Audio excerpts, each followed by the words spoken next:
you, Tyler. Hello, everyone. I am so excited that you are joining us for today's Starting at Square One session in collaboration with the Boston Foundation and Venture Cafe.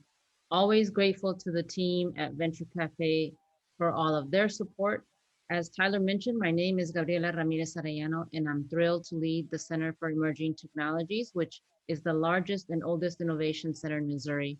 I'm also the Director of Entrepreneurship at Cortex, and I volunteer with the Boston Foundation.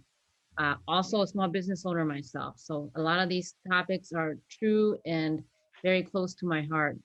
To let you know a little bit about the Center for Emerging Technologies, it's nationally recognized for providing the infrastructure and the types of resources that early stage businesses need through our signature programs like Square One, Ignite, and the Boot Camp. And we also offer a number of workshops, seminars, and other educational programming, often in partnership with other ecosystem partners. We're also pleased to host the monthly House of Genius events and the long-running Entrepreneurially Thinking podcast. So while I have you, I have to invite you to check out our startup toolkit that includes trainings and other materials on our website. Either Ricky or I will post it here. Ricky's my better half that helps me on the team, and she's on the call today. So either she or I will post the link so that you can look and see all of the resources that have already been recorded for you to check out. And with all that being said, let's go ahead and get started. Today's conversation is about getting paid and insight into generating revenue for your business. So let's bring to the virtual stage Miss Jill Loftin of Mom's Chicken Sausage. And let me tell you a little bit about Jill before she comes on. Jill, aka Cook Cop, started her career with the St. Louis Metropolitan Police Department in 1988, and she served for 25 years, but had a passion for creating food as an experience. Hence, Mom's Chicken Sausage was born in February 2015 in honor of her mother, Sandra Loftin, who passed away September 9, 2015. Fast forward 2 years later, she connected with St. Louis Makes, which introduced her to the Square One program at CET to learn how to take her business to the next level. St. Louis Makes, along with Square One, helped boost Mom's Chicken Sausage footprint. And in 2019, Mom's Chicken Sausage was featured at Taste of St. Louis, which helps local food-centric entrepreneurs in the community to be seen on a larger scale. It was a true success for Jill and for all of her team. And with this visibility, she had the longest line from the first day to the last day. Definitely a lot of work that weekend. She outshined the well-known established restaurants and other food entrepreneurs because Jill always strives for success in whatever she does and never forgets all the lessons learned along the way. A little bit about her education. She was formerly educated in the University City Schools District and St. Louis Community College, and she is a proud mother of three boys, John, Michael, and Jeremy. Her boys, along with the push and encouragement from her parents, has formed her into the person and entrepreneur that she is today. And I'm proud to say that Jill is a Square One graduate. So thank you, Jill, for joining us today. I'll let you take it from here. Thank you for having me. As always, it's a true honor. Thank you. Awesome. So tell us a little bit about, what your business journey has been like. Where did you start? When did you reach out for help? How did you get started in the business ecosystem here in St. Louis? Actually, it started from my mom. I cared for my mom for 14 years up into her passing. I actually rearranged my whole life to care for my mom and my three boys at the time. When my mom passed, I literally did not know what to do because I had to find a new normal. Um, I thought about something new, something different. A friend of mine was doing chicken sausages in Atlanta. He asked me to come aboard with him with his family business. And I thought about it, why would I want to make his family business, his family money? Make my own stuff money. I can do my own thing. So, as women, when we are faced with the challenge, we go for it. I told him, I said, well, no, I'm going to do my own thing. I think I'm going to do my own chicken sausages. So he said, well, yours won't taste better than mine. The challenge was on. So, but of course, with the passing of mom, I needed a new normal. So I honored Mom's Chicken Sausage in honor of her. I came up with the name from my boys. I used them, my family, as guinea pigs as I was coming up with the recipe. It took me about 6 to 8 months to actually come up with, to perfect my my flavors into the sausages. That's how Mom's chicken sausage came about. Amazing. Thank you so much. And what a great tribute to your mom.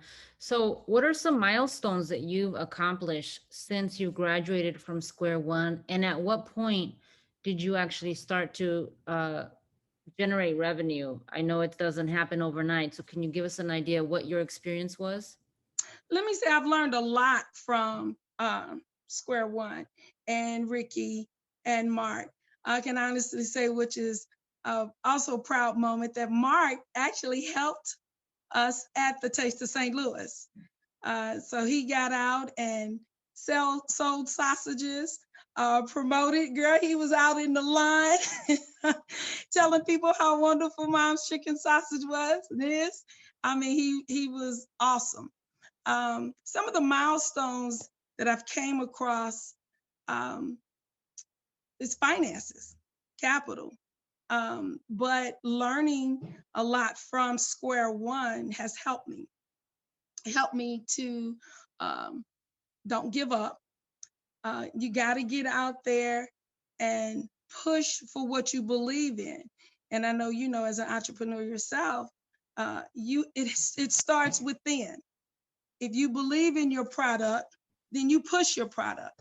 One thing that I also learned from Square One is story. What's your story? Mark, and I know you, I know you remember telling me that. Hey, what's the story? Put your story out there. Um, Let people know what brought, like you said, Jill, what brought Mom's chicken sausage. So what I had to do was put it out there, let them know how I got started, why I got started, the belief that I have in Mom's chicken sausage.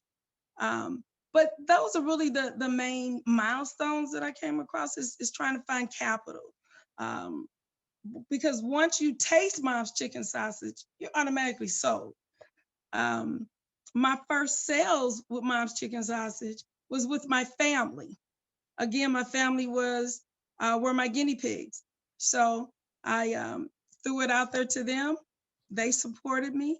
They told their friends, and it went from there. So I actually have a great customer base, and also being with the Taste of St. Louis, that helped a lot. And I can honestly say, girl, as of day before yesterday, I'm looking at getting a spot directly across the street from Ballpark Village. So, Oh, wow. yeah, Congratulations on that. That's thank amazing. you. We'll have to come check it out. Um, and so you talked about Taste of St. Louis and making sales. So how did you prepare to even go to Taste of St. Louis, right? Because there's so much that had to be done behind the scenes. How did you know that you were ready to actually go to market outside of family, outside of friends, out of all the people that supported you, to go outside to the marketplace and say, okay, here's my product, pay me this amount, pay me the taxes, here's how I'm going to process your payment?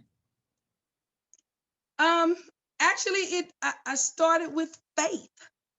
I believed that I could do it. Um, I'm a retired police officer, so I'm up for a challenge. I also within instilled in myself is I cannot and I will not fail. So whatever it takes, I'm going to do it. Just researching. I did a lot of research on not just on sausages, but how to price, how to learn my market. That was another thing that I learned with Square One is know your market. See how you can benefit and how they can benefit from your product. And it was just pretty much a trial and error. Um, it's unfortunate that we were unable to do the Taste of St. Louis of last year due to the virus. Um, but I was ready. I was going to be better than I was the first time. And it's just planning, researching, and listening, asking a lot of questions, and just going out there on faith. Great. So you talked a little bit about some of your milestones. What would, let's say you are looking back at yourself when you first started, what are some key activities that you would recommend to your, you know, your business 4 years ago, 5 years ago, or to a new entrepreneur that they invest their time in? You got to look for a mentor. I found my mentor in Square One. I told Ricky and Mark, they're stuck with me for life. I know that I can call upon them and ask them for anything, and I know they'll be there to assist. So I think the main thing is to find a mentor, find Square One, get into business programs that will help you in your business. Another thing that I learned too from Square One is I didn't know that the public library had a lot of resources that can help you in any capacity in your entrepreneurship, in your business. And just listening to the other people in a class and their adventures and their challenges helped me a lot. Thank you. Let me go ahead and jump over to Mark and welcome him to our virtual stage. Mark is the founder of St. Louis Makes, and he has over 20 years of new product development, product management, and business development experience. He's held positions at the Toro Company, Colgate Palmolive, and Purina, as well as an entrepreneurial role as the founder of the Run Company. He's also managed numerous product launches and created several new distribution and dealer networks for various product lines across diverse industry segments. He earned his Bachelor's of Arts from the University of California, Los Angeles, and an MBA from the Graduate School of Business at Columbia University in New York City. And I know I didn't do your bio justice, Mark, because you're involved in a number of other endeavors. But welcome. Thank you for being here with us today. Can you tell us a little bit more about what does it take to generate revenue? So, all kinds of things, man. There's a lot that's got to come into play. To build on a couple of the things that Jill said, you have to have a great product. So the great product has to meet what the expectations of the marketplace are. So when people hear great product, they tend to think a super premium product. If your product is positioned as the low cost leader and people's expectations are different than they are for a really premium product, you just need to meet those expectations that you're targeting in the marketplace. So I think in a consumer product in particular, anytime you have a product, the other half of the story as to whether or not you're going to sell anything is the story itself. And that becomes a part of the product. People buy products, but as a part of what they're buying, they also see themselves as buying experiences. It's really easy to relate to Jill's product because people see her as a member of the community in her law enforcement career. They know that she's invested in St. Louis. They hear the story about how she was inspired by her own mother, and everybody relates to that human struggle and that human inspiration and the drive that gave her. So when you have the product, it's like you're showing that you really believe in that story at the same time. So product's important. The story's a part of the product. That's also important. There are a number of other things that are important. And I think the one that Jill touched on, she said she never lets herself give up. Like there are going to be so many times when you're going to think in a new business or in a young business, a startup, an entrepreneurial situation that it would be a lot easier to just go watch Netflix and roll over and forget about it. There's doing that occasionally for mental health, and then there's doing that to check out. And take your mental health breaks as you need them, a few hours here and there, but no, you can't give up. You've got to always be asking questions and finding people that can help inspire and push you further so that you understand who you should be calling on to sell product and to tell your story. Thank you. And I know that there's a lot of theoretical information, right, on the 10-point list of the things that you need to do. But I think that you working directly with entrepreneurs in various programs gives you some additional insight into, the difference and where maybe theory and practicality actually work. So do you have any recommendations that you would share with entrepreneurs on how to better prepare to get paid? Yes, so the bridge between theory and real life means that you need to get as close to real life as you humanly possibly can before you have to leave theory. When people don't understand what I'm talking about, I always like to try and find parallels. I always say, hey, if you had somebody with equal training, two people with equal training, and one of them was a doctor with 10, 20 years experience. And one of them had just closed his last textbook yesterday, his or her last textbook yesterday. Which of the two do you want to see you in the emergency room if you have a problem?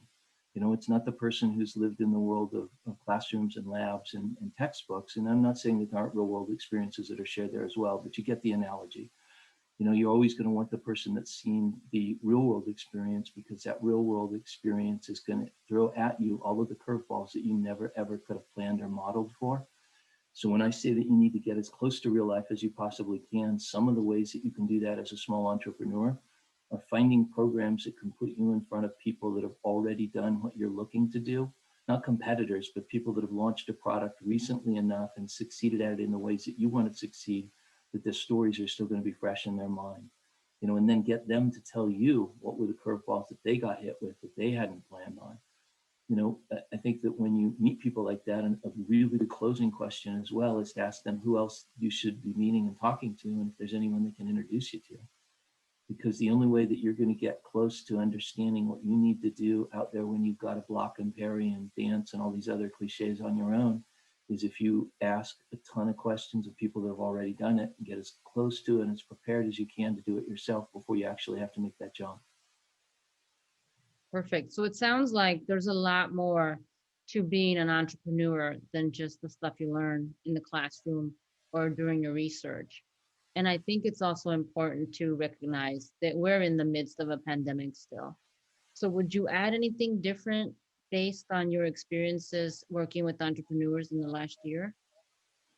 I mean, you know, so I run St. Louis Makes, which is a 501c3 nonprofit. We work with manufacturers that are looking to develop new products. And we also work with entrepreneurs, and the entrepreneurs that we work with are what we call really well vetted entrepreneurs. And I mention that because when I say that the only or one of a couple of vetting programs that we will accept as, from the entrepreneurs that we work with is Square One. And one of the specific reasons that we do that is because it's the longest program of its kind anywhere in the country that I have found, and it is taught entirely by practitioners. So the reason is that when you're out there and you're trying to figure out what you should be doing, pandemic or otherwise, in that program, you see and you hear from people and you learn from people that are actually out there trying to make things work.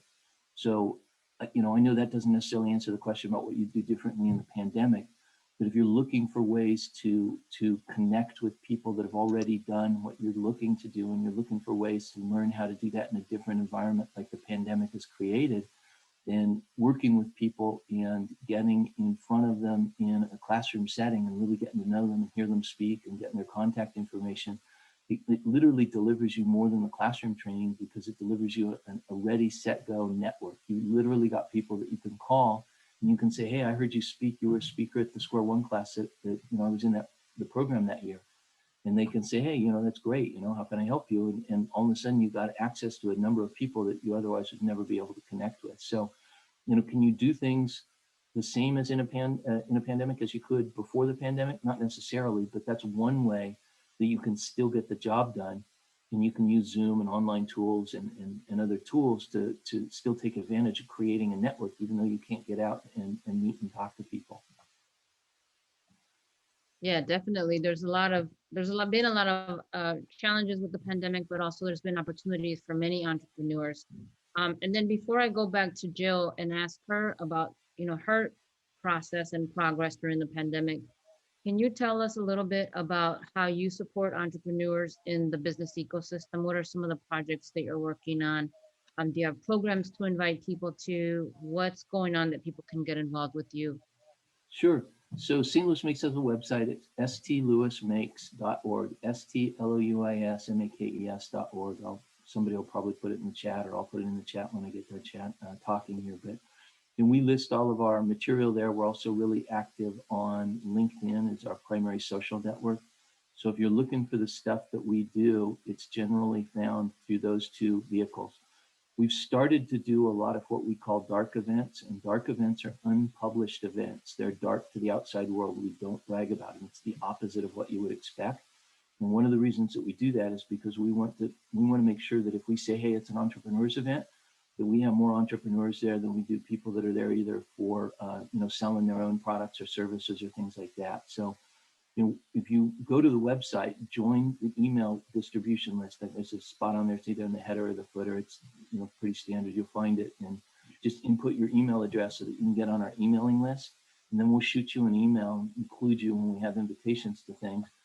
We've got events coming up all the time. So that's the best way to get involved as an entrepreneur. The fortunate and most awesome thing about St. Louis Makes is that it does not, I'm not it. Literally, I'm not it. If I was it, we'd all be in trouble. I'm not the smartest cat in the room. All I have to do is know the people like Jill that are. And so the cool thing about what we do through Makes is that it's pretty much all industry-led programming. Nobody has to listen to me. I mean, I talk too much, I get it, but nobody has to listen. You can tune me out. And all we're really doing is making connections between people that have done it before. So if somebody comes to me and says, hey, I got a food startup and I'm really looking at fairs, events, and festivals, and what should I do and how should I do that? I'd be on email or on the phone calling Jill saying, hey, can you talk to this young entrepreneur? They're clearly behind where you were, and you've had the hustle to get through that already, and all that learning is all, you have the benefit now of all that learning. Can you connect with them? So we would have events where people could meet. We would have events where people could present. We'd have little discrete introductory opportunities like that behind the scenes, where we can bring people together. The other thing about the dark events that we do is that because we're not broadcasting into the world, we can generally focus on groups of less than 20 people at a time. So everybody actually gets a chance to meet each other instead of having a cast of a few hundred there. We still do a lot of big public events in the non-pandemic era, so factory tours and things like that. But those, they are what they are, and they're great events. And we've gotten north of 200 people for a factory tour before, but there's no way you're going to meet all of them at that event. We have to have some of this other stuff that we do more discreetly behind the scenes in order for us to really make the introductions that carry the most impact. The only other thing that I was going to say is, a lot of the introductions we make are to people that own and operate factories. And so we can't, when I say we work with really well vetted entrepreneurs, and that one of our vetting vehicles is Square One, just because we talk to you for 5 minutes at Venture Cafe and, your grandmother's cookie recipe is so great that you're going to put Nabisco out of business next week, we can't make an introduction to somebody based on that. We got to see how that develops, and, we got to see you further along in the process. So, that's why we feel so strongly about Square One, is because it takes and vets entrepreneurs and really solidifies and gets their thinking more honed. And that's something that we can work with. And at that point, it's much easier for us to make an introduction to someone out in industry and have that be a meaningful introduction for both people. We look for people, I'll add this and then I promise I'll shut up. We look for people with what I call an alternative education. So an alternative education isn't somebody that has a PhD in biology from Harvard and wants to start a pharmaceutical company. That's a real traditional education, and it's not attainable to like 99.99999% of the planet. We look for people who have educations and can apply those educations in ways that they might not have considered. So I'll use Jill as an example because she's here and she can correct me if she's wrong. But if you've gone through the training that the police department puts you through, you're probably pretty good at situation assessment. You're probably pretty good at judging people. You're probably pretty good at talking to people, figuring out what's going on, getting things diffused or getting things pushed forward, depending on what you need to do. But if you were to ask a police officer, hey, do you think you have the skills to run a business? They probably wouldn't think of that, because when they received the training, it wasn't positioned that way. So that's what I call a non-traditional education. It's something that has high relevance in entrepreneurship. It's really, really valuable. And it's sitting right underneath our noses, and it costs somebody a lot of money, in this case, the police department, to continually be training an officer in those skills. And yet you would never think, hey, I actually do have a lot of the skills that are really, really successful for entrepreneurship. So we look for people that have had alternative, what we refer to as an alternative education, that we can help round out and make introductions on their behalf so that they can fill out the parts of the business education that they need to grow the business and the idea. So now I promise to be quiet. I'm going to mute. No, you're totally fine, Marc. So I'm hearing from both of you that it takes more than just a formula to make money, that it takes more than just understanding your cost and your income and everything that has to do with numbers, that there's a whole plethora of things to consider, from your mindset, your drive, your passion, asking for help, asking or connecting with a mentor, figuring out where in the business ecosystem, so that means where in St. Louis there are maybe programs or workshops that could help you. And I want to go back to the question to you, Jill, about the pandemic. Um, how has the last year been different in your leadership, but also for your business success, or maybe the way that you decided to think about your business? It actually has not taken away from my leadership because I think uh, from, again, like Mark was saying, being a police officer, leadership was instilled in me way before I even started making chicken sausages. Um, but the pandemic has uh, put a damper on everyone. Again, this is a new normal for me, just wearing a mask. It's another a new normal. Is learning how to adjust. And again, I've learned a lot from the police department with adjusting, taking things as it comes. Again, I will not give up. Pandemic is not going to stop Mom's chicken sausage. Um, but it has allowed me to think, slow down, and see what's my next move, what's my next step, uh, because I have to change with the change.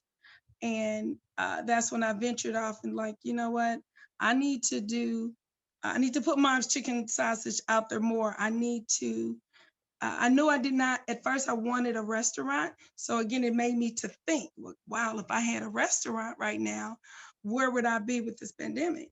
So now it has made me think, okay, maybe I need to do a walk up, a walk out. I call it a shotgun. You come in, get what you want, and you roll right back out. So it has me to think in another path, in another route with Mom's chicken sausage. Being an entrepreneur is is something that I never thought of. Uh, like I told Mark when I first came, and Ricky, when I first came to the class, I know how to lock up people. I know how to make an arrest. I know how to write police reports, but I know nothing about being an entrepreneur. I was a baby to this. Um, so I've learned a lot uh, through my mentors, through the Square One program, meeting people from Square One. It's a major success, a major success.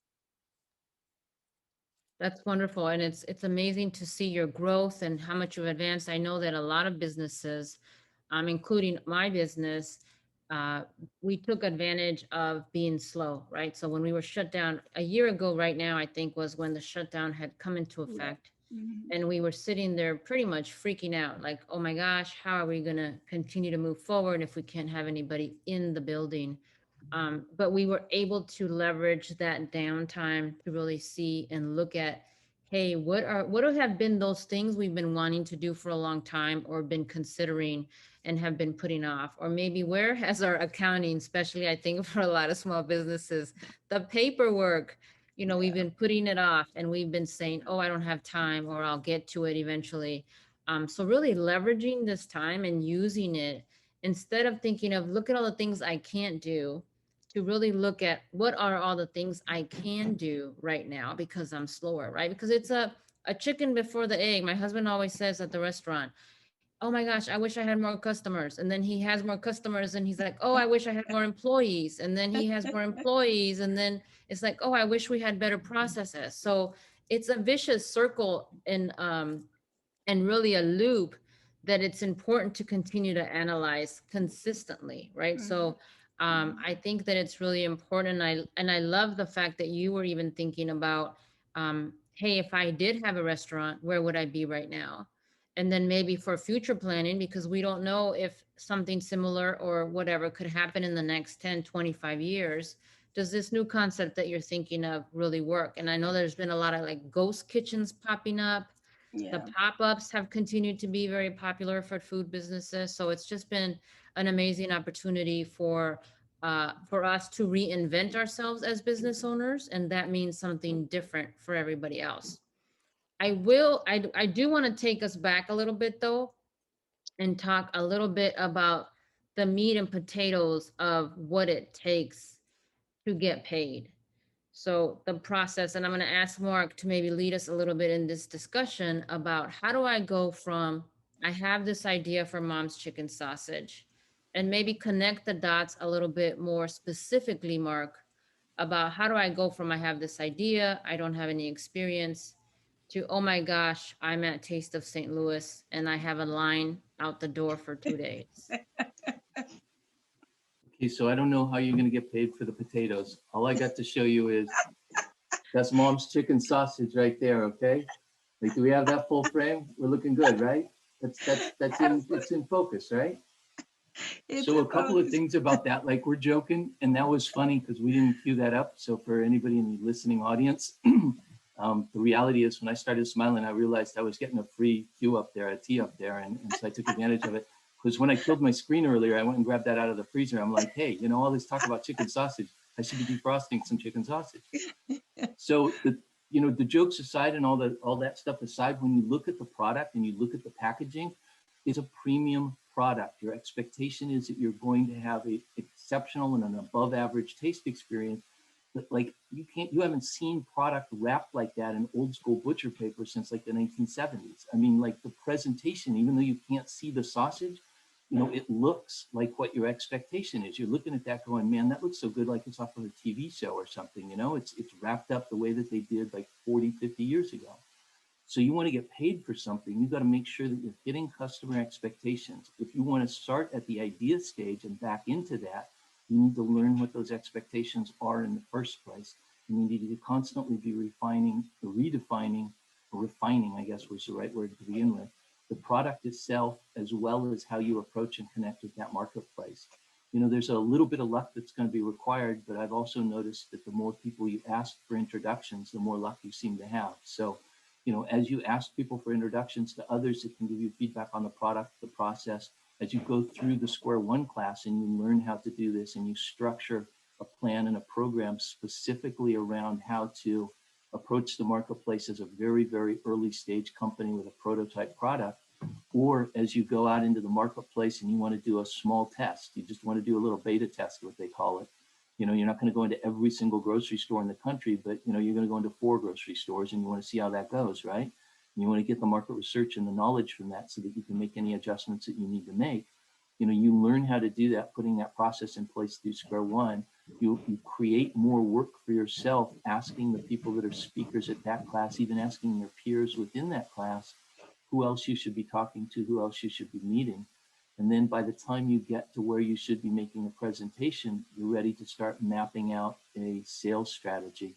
And that actually can be fairly tricky, in particular with consumer goods, because if you oversell and you sell to too large an account, it sounds like it's great. You're super happy. I just sold to Walmart. You're running out of like a 300 square foot square space in the back of somebody else's kitchen. I mean, I say that jokingly because clearly that's not going to supply Walmart. So you got to make sure that the accounts you're selling are proportional to where you're capable of supplying, what you're capable of doing. You got to be a hustler that can take advantage of or pursue partnerships and collaborations, so that not like the fancy collaborations that all these gourmet chefs do. That's not the point. The collaborations I'm talking about are collaborations with people that are in that can help you out, but that are never ever in the news media. So like a co-packer, like maybe somebody knows somebody that could do a really good deal, and they introduce you to somebody through the co-packer who's already got a vendor number and an account that won't return your phone calls. So you cut a side deal with them and you get them to present your product. I mean, hey, right? You're trying to sell product and get it into the store. You need to learn to take advantage of whatever means you should be pursuing to do that. And so, I guess to kind of unwind, getting all keyed up here and go back to the beginning, there are a lot of questions that you need to ask of your intended customer, figure out who that base is, what their expectations are, how you meet them, how you compare. And then that whole mentality and that whole attitude of questioning needs to stay with you as you go all the way through to retail or to whatever you're in sales channel in. Perfect. Thank you so much, Mark. I have a couple of other questions for you guys, but before we go on, I'd like to invite our audience, if you guys want to ask Jill or Mark any specific questions about their stories, about the work that they do, about generating revenue, I would ask you to unmute yourself and feel free to ask.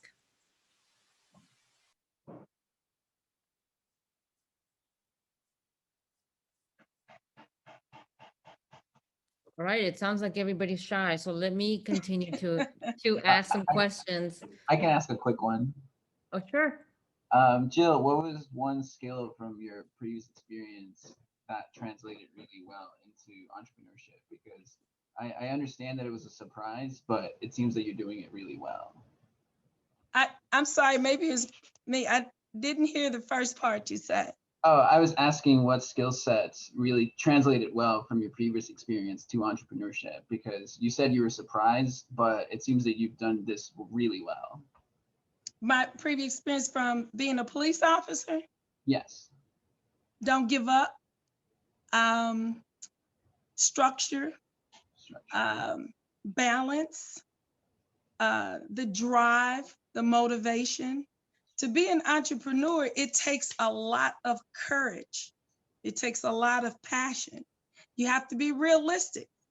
And being realistic as you have to work hard. Success isn't given to you. You have to work at it. So from being a police officer, bringing it over into being an entrepreneur, I didn't know that. I really didn't until I started working with mentors in Square One. I didn't know how to bring that over into being an entrepreneur because I've never been an entrepreneur. What you don't know, you don't know. So I had to learn that. I had to learn to bring that over into my business. And then it was like, just because I like Mom's chicken sausage, how do I know that you're gonna like Mom's chicken sausage? So again, that comes with knowing my product, knowing my audience, and having faith. Awesome. Thank you. Thank you. Any other questions? We'd love to hear from you. I think that that's when our speakers and presenters really share from their heart when someone asks them a random question. So if you have something, either raise your hand and let us know, or unmute yourself and ask. I wanted to follow up that. Did somebody have a question? Oh yeah, I do have a question. When you're done, I'm sorry, I didn't mean to interrupt you. No, go ahead. Go ahead. Yeah. So yeah, great actually, Jill. Great story, and Mark, always great advice from you, and great facilitation, Gabriela. One thing maybe you can tell us is that I know owning a small business, building a small business is a lifetime challenge. So including, I happen to be in startup world, but how do you cope with the fundraising challenges? Do you have any stories in that? How do you come up with the fund? Fund is one of the major factor of the success story, right? So can you share a little bit on that, please? Me personally, I have not done any fundraising. What I've used the money from the business is to make more money. The revenue from Mom's Chicken Sausage goes back into Mom's Chicken Sausage to build Mom's Chicken Sausage. So I haven't really done any fundraising. And I would add, on my end, as a business owner, we started with our savings, right? Really just whatever we had, that's how much we put into the business. Obviously, when we first started, we thought we needed X amount, we needed 3 times X. So that was a learning opportunity for us. We actually just took a loan out this year to buy our building. And that was possible because of the network. It was us talking to people to see, hey, who can you connect us to that would help us, first of all, buy the building from our landlord that was not a very friendly landlord and had all these, contract stipulations about all the rules that had to be followed. That was not something that we understood enough about. So we did ask for help with that. And I think that was a big piece for us to be able to buy the building, was asking an actual commercial realtor to look at the contract, to negotiate the contract for us, and then to help us connect to a lender. So it doesn't necessarily answer your question, but again, I go back to the network and asking, the more people that know what you need, the whole 6 degrees of separation of us connecting you to somewhere else. And I know that for every industry, it would be different, just because there are, restaurants and food businesses are hard to get funding for because they're very risky. So every industry will be different, but I definitely think that if you want to reach out to any one of us, we can try to connect you to anybody that we might know in your industry. And I don't know, Mark, if you want to add anything else. The only thing that I would add is that if you're a small producer of pretty much anything, another alternative is to take your presentation, your product to a larger company, not as a co-packer, somebody that's in what I call the Goldilocks spot. They're not too big, they're not too small. They're big enough to be financially stable, but they're small enough that a partnership with you could be really relevant for them. And see if you can cut a side deal with them that replaces what you would have needed the money for in the first place. So as an example, if it's going to take you 3 years to get tested and get a vendor number for a large retailer, but there's a partner that has excess production capacity that needs new products and already has a vendor number, then what you would have spent that money on, you could achieve by cutting a side deal with them. It's really, really, really indirect. It requires networking raised to an exponent because you've got to meet exponentially more people before you find a deal like that. And it requires you to constantly be asking who you should be talking to. But those deals, you can find things like that that work, that come together. And, they're definitely worth looking at. As far as funding is concerned, I'm not in IT, so I've pretty much given up on any of the traditional venture or, any of that kind of angel investor type stuff. What Gabriela just described and what Jill just described, that's my world. Everybody starts something. I'm seeing a lot more people nowadays apply for SBA loans. So, look and see what opportunities there are there. But beyond that, that's still pretty traditional. Beyond that, it's exactly what Gabriela said and what Jill said.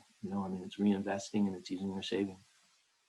Yeah, the only thing I would add is that right now the pandemic, in my opinion, has also opened up opportunities to apply for SBA lending as a small business owner because they're a little bit more flexible with their riskiness factor, right? So there may be some opportunity, especially with the new stimulus package that just came out, depending on how long your business has been in business and what you're trying to do. So I would definitely research that.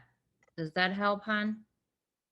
Definitely. And then I was actually also going to add a small thing, and I'm actually coming from investment background, as you probably know. So there are other resources, along with everything you just mentioned, is that like I'm in VC world, right, venture capital world and private equity, but surprisingly, a lot of investors in my industry, in my field, are interested in looking in traditional businesses, okay, like restaurant, okay. And that's because the trend is a lot of times, let's say a specific VC firm allocated X amount of $1 million every year, and then they allocate a specific portion of it toward a specific, say, IT or blockchain. But we usually try to accommodate some of traditional businesses. So a lot of times in the regular traditional business world, do not consider. So I would approach also, when you approach, another value you can have is that the VC, like people like me in the VC world, we have a lot of resources how to get funding. For example, grant. Of course, SBA is one of the big sources, but other than SBA, there are other types of grant.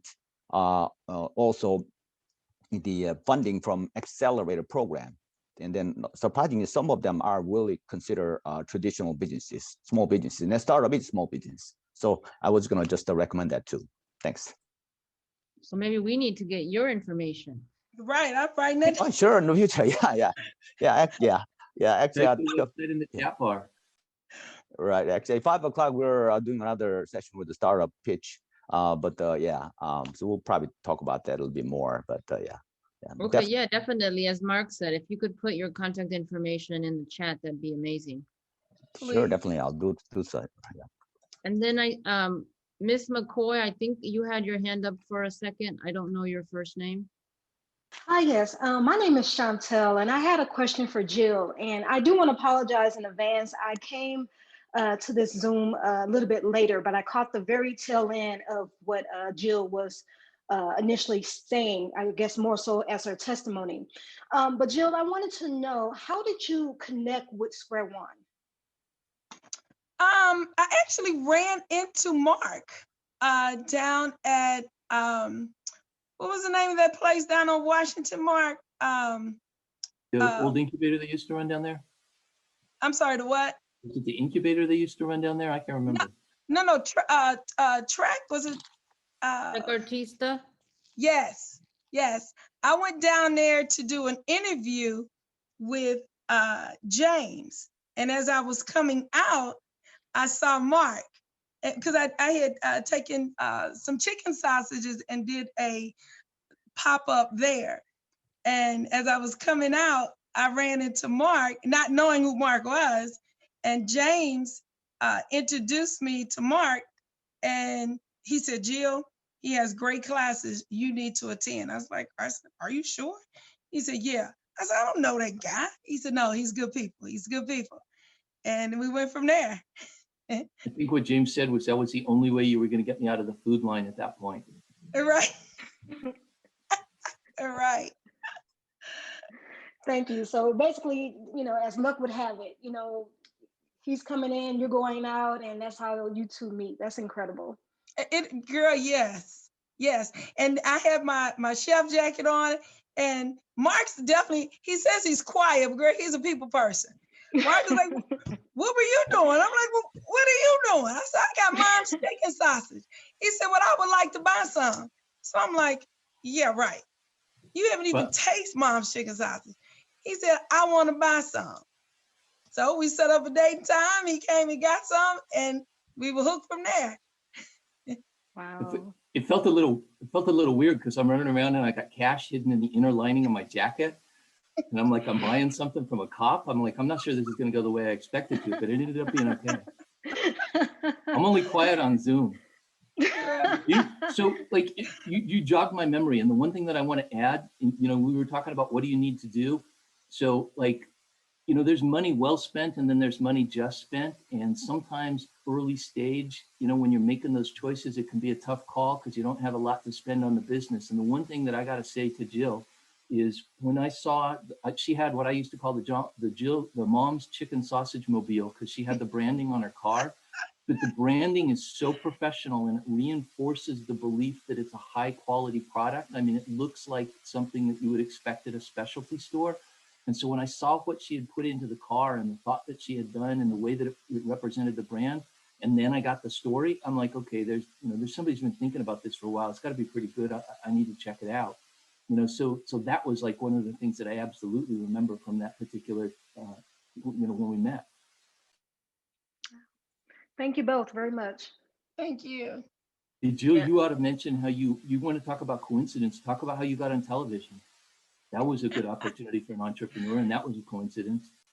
Absolutely. If you all Google Mom's Chicken Sausage Taste of St. Louis, I was able to, and this was just a true blessing. Everything was free for me in the business. I was able to get a commercial out of the deal, which is awesome. I was interviewed with Channel 2, and even Katie Kirk came out to the Taste of St. Louis. Mark tackled her, brought her over to the booth, and she was amazed at how long the lines were. So, just networking, Mark, Ricky, and that's one thing I can say about Square One. If you have a question or a problem, that's all you have to do is reach out to them, and they will. If they don't have the answer, they will get the answer for you. They will not leave you hanging. I'm a true witness to that.